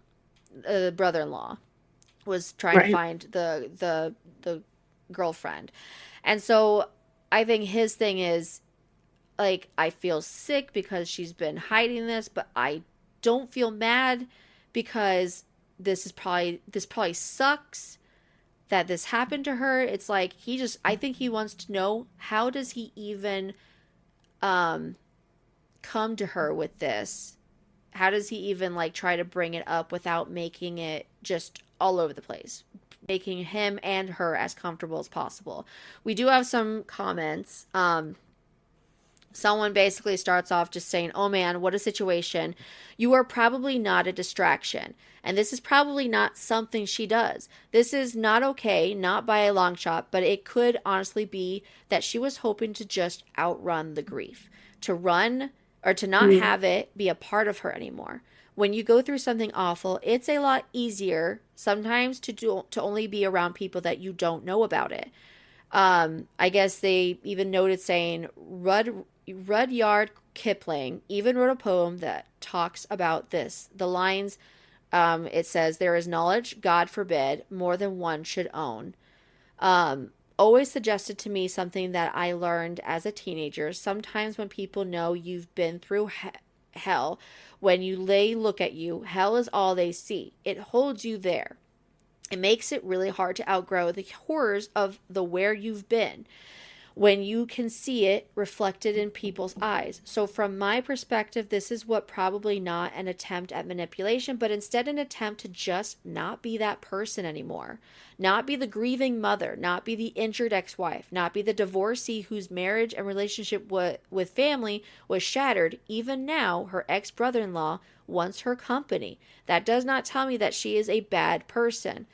That does not, however, make it okay. Not when the two of you are talking about marriage. She should have told you when you started talking about rings and baby names. And you're not wrong to feel conflicted and maybe a bit angry and hurt about it. Stunned, absolutely. My advice would be to sit her down and tell her that her brother-in-law got in touch with you. Don't accuse, don't shout, don't get angry. Just tell her that you were told to pass on a wedding invitation and see how she responds to that. Be calm. Does knowing that she has lived through this grief make you less likely to want to marry her? Does knowing that she bore and lost a child make you less likely to want to have children with her? And, yeah, everyone's just kind of like, this is a wild story, but yes, this woman what she did was just so human. Who wouldn't want to start over after having to go through all that? What she did, was it technically right on how to do it? No. She was running away from her grief, and that's probably hurting her more than she probably realizes it. But we do have a final update 11 days later after he posted this originally. So I spoke to her the day after. She told me she had wanted to tell me for a while, but she didn't know where to start. That she thought about Sam, her little boy, every day, but at the same time didn't know how to begin. She pulled out a shoebox from her closet and she showed me the pictures. Pictures of her wedding, this little propped up thing in the courthouse. Her in a short white dress with a slight stomach. Her husband, this cocky smiled kid with his shaggy blonde hair. Then the baby Sam, pictures from a red-faced baby to this little 4-year-old person, birthdays and Christmases, and pictures of the three of them, a family. She talked about Brandon, how they came from these radically different backgrounds, and she barely knew him as a person before he was a father and husband. They'd only been dating 3 months when she got pregnant. They were 20. Then she talked about Sam, her baby. She kept saying he was the best thing that ever happened to me. Hearing that broke my heart. She talked about how his hair cowlicked in 3 different spots and how he was always singing or humming, that he loved the climb. She told me his favorite movie and book. She made him a person to me. Then she told me how they lost him. Some kid ran a red light and then he was gone. She barely remembers the funeral because she was so heavily medicated. But the worst part was after going home and him not being there, how she'd walk past his room and expect to hear him playing, waking up and forgetting for a minute he was gone. Their marriage had never been good, and they turned on each other. He blamed her because she had fastened this booster seat on that side of the car. She blamed him because he had been driving. They were divorced within a year after the accident. Brendan had a new child within 2. She had spent the time doing overload on classes and working, keeping busy because it made things easier. She didn't see how her old she didn't see her old friends because they drifted away. They never knew what to say, and they mostly had kids of their own. She was surviving. But seeing Sam's brother, who looked so much like Sam, hurt so much that she decided she had to get away and stop wallowing. She took the pictures down, donated clothes and toys, deleted her Facebook, and stopped seeing the old friends who weren't really friends anymore. She said she chose to keep breathing because that was what it had come down to.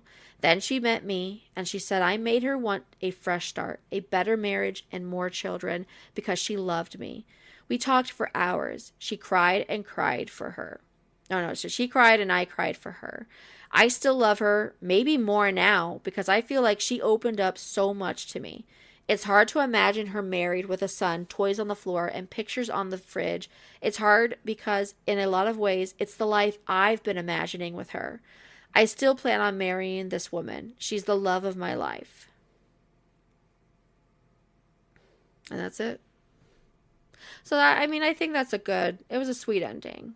Because Yeah, absolutely. from this, he even grew more feelings for her. Because Mhm. now she's really opened up to him, and he truly knows what she's gone through. And I'm glad she didn't hold back. I'm glad she told him everything. Went through Mhm. details about the marriage even. She didn't try and brush it off. I think it's been weighing on her mind. I think she knew how. I think once they got engaged, I think she would have opened up. Oh Um, yeah, definitely. Definitely. Yeah. I don't think for a second she was going to let this go on for as long as it did. I think she's been so back and forth, and I just don't know where she thought to start without her falling apart with it. So I understand how difficult, because I've seen my own mom have to deal with that. Mm. And it is heartbreaking. And for her to be able to get back up and just move on, because it was so hard being with everyone who reminded her of this kid that she had and the bad Mm. marriage that she had, and her ex then having a kid within 2 years after them divorcing. Like, then she sees him with everything he's posting, and it looks just like her own little boy. Like, that would, and then of course not her being in the picture because he's with another woman. Like,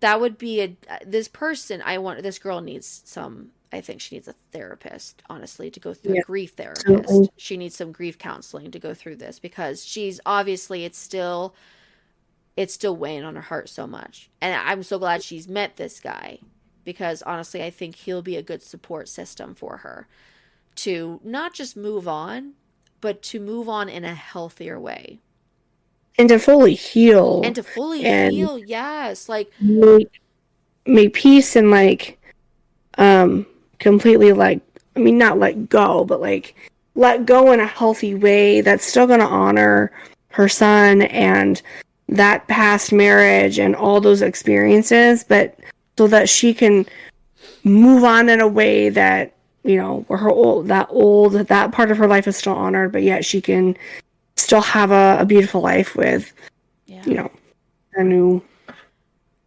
person. Yeah. I think it was probably a godsend that he got this Facebook message, the brother in law reaching out, Okay. everything happening before he decided to get a ring and propose, because he was thinking of it. She knew it was going to be happening. I think she needed that push. I think she needed that Yeah. push, and I'm glad in a way this happened, and he didn't react badly. Like, this is where I truly believe in Reddit for what they do, because they definitely reached out saying, like, I think you have those people that would have been like, oh my gosh, she lied about you, about her life. She just think what she's going to be like if she was in marriage with you. She'd probably lie about other things. No, these people were like, yeah, I do the same thing she would if I had to go through that alone. Mhm. Like, you gotta see it in her way. We're all human. We all go through things differently. She obviously didn't have, like, all these things were just, she got into a quick marriage because of this pregnancy, having this kid was the best thing that happened in her life, and I have no doubt about it, it was. And then losing him was probably the worst thing that ever happened to you.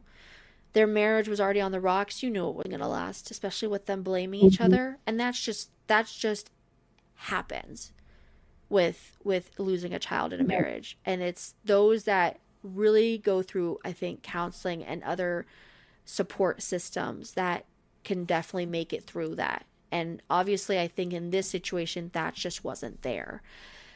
Right. Ex-husband moves on, has another kid, looks exactly like their son. And I think everything around her, it was just crushing her. So for her to move on like that, honestly, I think was a step of moving on in a good way. But I do think she needed to have some counseling to go through and move in a healthier way, like you said. And I think this guy, being how well he was to handle this situation, just shows, I think, how much they are meant for each other. Because she opened right up. He accepted her for that and even feels more towards her for that. Yeah, I think this is a good start. And I honestly think, like I said, it was a godsend that all happened, because this is exactly probably what needed to happen before they got into a marriage and something came out. Or even the engagement. I have a feeling she would have said it by the engagement, but I think this actually helped her more. Instead of having to bring it up herself, she was forced to do it, and it came out wonderfully, came out beautifully with him. It could have been a totally different reaction from another person. Right. And you don't want to create like what if situations, but that could have, like, her not opening up at any point in time before they got married. It could have led to other potential issues, like with wanting to have kids. Yeah. You know, that could have deterred her from wanting to have kids, and he would have been like, well, what's going on? Like, why do you feel the way that you do? What's making you hesitate having kids? You were all for it before, and right. No, she could be dealing with a little bit of PTSD or some like depression if they start having kids again. Like her meeting someone new and wanting to have kids again, that's a huge thing, I think, in her. I think meeting that right person to want to have a life and kind of start all over. Obviously, she's not forgetting her kid, but she actually moved on and found a person that she felt comfortable with again, which I think she did good moving on with other people. I do think she's still weighing so much on her life from this stuff happening in her life. It is a part of her life. She can't just forget it. You can't just forget this happened in your life. And I do think she's trying to, in a way. She's literally kept it from anyone knowing she's been married, she's had a kid, she's gone through a divorce, she lost a kid. Those are huge aspects in your life. Those are life-changing events in your life that's happened in a course of like 5 years.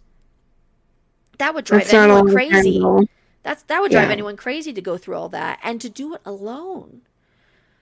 So, like I said, like, honestly, I'm so glad how Reddit was so understanding, and they're like, if you truly love her, just bring up that you, hey, heard from this person. Let her talk to you. Do not accuse or yell or get all agitated with her. Yeah, because it has nothing to do with you. Exactly. It has everything to do with her and what she walked through. At this point, don't think in a selfish point thinking, I can't believe you did this to me. I can't believe you didn't tell me this. Like, honestly, with everything she's gone through, I don't blame her. But she found the right person to open up to. And in this situation, it happened this way for her to open up, which honestly was the best way. Because I think she's tried multiple times, like she said, to bring it up. But I think she had probably thought of what if he doesn't accept me for this? What if he gets mad? I am loving this, and this is going to crush me if I have to start all over again, having to have someone accept me for everything I went through. And that weighs on a person's mind so much that it affects them on how they make decisions. And they even put it in their brain before it even happens that it's all going to be bad. And that is literally just how the human mind can just be horrible to us. Our own mind. We are the worst critic on ourselves. Absolutely. So this happened beautifully. This ended beautifully. And I'm so happy. When I came across this, I was like, I didn't know how it was going to be. But how it ended, all I was praying for when I was reading for this, I was just like, please, please hear her out. Please have her open up to you. I just want you guys to understand each other. You hear so many problems happening and people are just like, I can't believe she did this to me. And they're so selfish thinking. And it's just like, this is where you have to understand what she went through. This is where she needs to understand if they truly love each other, he will accept her for what has happened in her life and be okay with it. And that is what this happened. And thank goodness we ended on a good one, because so many stories we have are of crazy people doing entitled, audacious acts and selfishness. And to hear this is just one of those little roses just blossoming of all the beauty it can show. So thank you, Reddit, for that story. We ended on a good note. And that is all the stories I have for tonight. I'm exhausted. You can tell my voice that I need a rest from talking because I have talked way too much today. We're both getting tired. I feel like these stories kind of drained us out by the end. We got all bubbled and frustrated, and in the end we're all getting like, oh wow, this was a wonderful moment that kind of just we're calm now. And now I'm so calm that I'm gonna fall asleep here because ending on a good note. But yeah, that's the stories I have for today, or tonight I should say, for everyone. If you guys are enjoying these stories, you know what to do. Like and subscribe. So you guys can keep hearing when we got new episodes every Monday. I do not miss. It comes out every Monday, whether it's like 12 a.m. or 2 a.m. It's usually before anyone has to go to work for the traffic commute. So, but definitely, you guys, we are on YouTube. So even if you listen on other things, still go out and give us a like and subscribe on there. So that way I can try and get out to more people. Help me to help you to help me. I always like to tell people that. If you have any comments, we do have our Instagram page. You can comment on those. You also can email me at the Reddit Randos at I'm getting tired. The Reddit Randos at gmail.com. Or you can have at the link at the end of my subscription or my platform. I have a link that you can email directly or message directly. But you guys, it's I've checked. I've been doing this for 5 months now. It has now been a little more than 5 months that I've been doing this since my first episode, and I am just so happy to see more people every day listening to my episodes. It's been great. I honestly came out saying first, like, I'm just going to read a bunch of stories, but then I was reading stories, and I do like to we like to put our input on things. You know, we are not professionals at all. I'll put that out there. We are not professionals, but we do know a couple things here and there, and we all have opinions, and I'd like to hear about your opinion on what things you think. You know what? I'd love to hear it all, because everyone has their sides and has their point of views, and sometimes you just never know what to think of someone until you get to say it. So we'd love to hear what you'd have to say. If you have any suggestions, or if you have anyone that knows that would like this, send them our way. But that's it, guys. I hope you have a wonderful rest of your day and have a good Labor Day weekend. This is when we're posting this or recording right now. It'll be posted next week after Labor Day weekend, but have a good Labor Day weekend and have a good night. You have anything else you want to say? No, thanks for having me on again. Oh, let's go to sleep. Bye, guys.